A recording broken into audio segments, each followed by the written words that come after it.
All right, I think we'll get going. Thank you everyone for being here this afternoon. Today we'll be providing an update on multiple swatting incident investigations throughout Waterloo Region so far this year.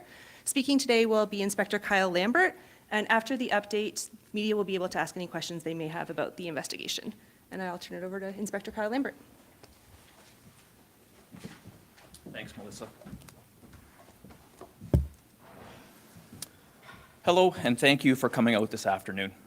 I'm Kyle Lambert, the Inspector of Criminal Investigations with the Waterloo Regional Police Service. Standing with me is Superintendent Shana Morris, who leads our Investigative Services Division. On May 29th of this year, Waterloo Regional Police received a call from an individual threatening to bring a handgun to St. Mary's High School in Kitchener and to cause harm to students. These threats resulted in the closure of St. Mary's High School on May 29th and May 30th, as well as the cancellation of an annual Relay for Life event hosted by the school in support of the Canadian Cancer Society. WRPS investigators determined that the call was a false report designed to elicit a significant police response, an action known as swatting. Since that initial incident, Waterloo Regional Police responded to 12 additional connected swatting calls between May and October of this year. The targets of these swatting calls were varied and included threats of violence towards public events, secondary schools, commercial businesses, private residences, and individuals. In one instance, the caller threatened that they were planning a mass shooting during Canada Day celebrations at Victoria Park in Kitchener. In another, plans to shoot individuals and detonate a pipe bomb at a Kitchener shopping center were reported. In June, the caller threatened to shoot a family, including young children, at a Kitchener residence. Multiple threats of mass shootings at schools, including 8 towards St. Mary's High School and 1 towards Cameron Heights Collegiate Institute, were received between May and October. In each of these incidents, the police response was swift and extensive and determined that every single report was false. They were deliberate and malicious acts meant to evoke a large-scale response from law enforcement. What was not false were the real and harmful effects these swatting incidents had on public safety and the perception of safety in our community.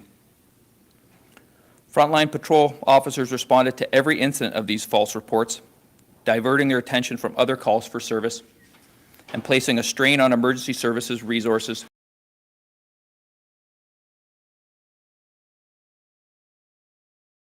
WRPS specialized units throughout this investigation, resulting in the completion of search warrants and the seizure and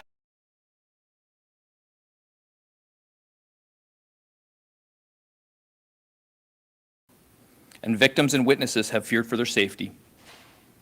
While the threats were empty, the harm that they were caused was not. Let me be clear, these swatting incidents are not harmless pranks, they're crimes, and they have no place in our community.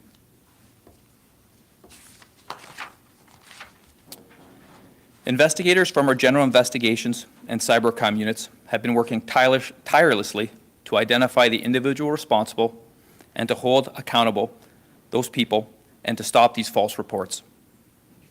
To that end, on November 4th, 2024, an arrest was made and a 15-year-old Kitchener male has been charged with 29 criminal offenses, including 8 counts of public mischief for reporting offenses which had not been committed, 8 counts of uttering threats to cause death or bodily harm, 2 counts of mischief, interfering with lawful enjoyment of property, 5 counts of party defense of public mischief, 4 counts of party to defense of uttering threats to cause death, and 2 counts of party to defense of criminal harassment. The accused will appear in court in Kitchener on December 6, 2024. At this time, we do not expect any other arrests in connection to this investigation. Thank you all for your time and your continued coverage of this investigation. I will now answer any questions with Superintendent Morris that you may have. There's a huge range of places that were targeted. Do you have a sense, did this individual have connections to these places, or were they choosing places at random? I mean, I can't really say as it's, as part of the judicial process at this time, and we don't have necessarily a motive behind all of it. As we gather information, we disclose it to court. That would form part of the court process, but to say that we have an exact motive for it, we don't.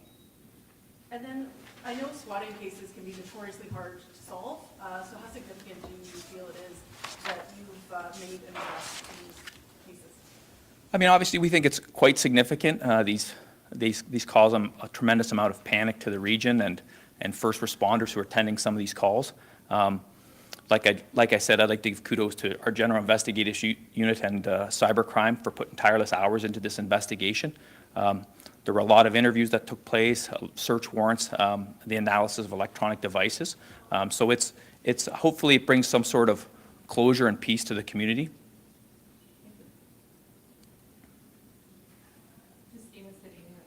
How can you rule out that there are no other teenagers involved, considering, usually teenagers kind of do things in groups?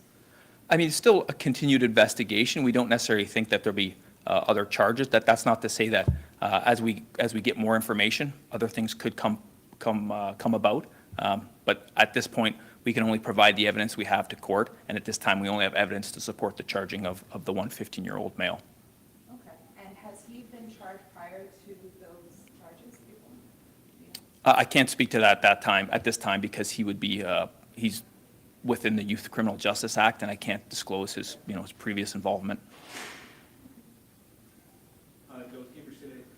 You were saying these calls are notoriously very difficult to track. You said that there was multiple electronic devices. Were they using some sort of VPN? Like why did it take so long kind of to catch them now? Well, I can't really speak to the specifics of the investigation.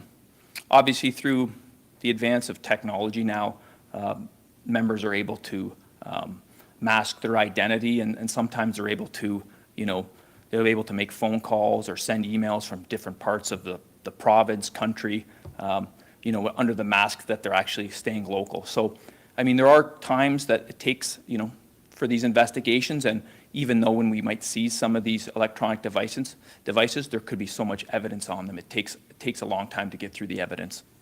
And then there was a recent event canceled in Waterloo because of threats of violence as well. Is this connected to that? I can't speak specifically to that one. I mean, I'm sure our investigators would be looking into that, but I can't speak specifically to that incident.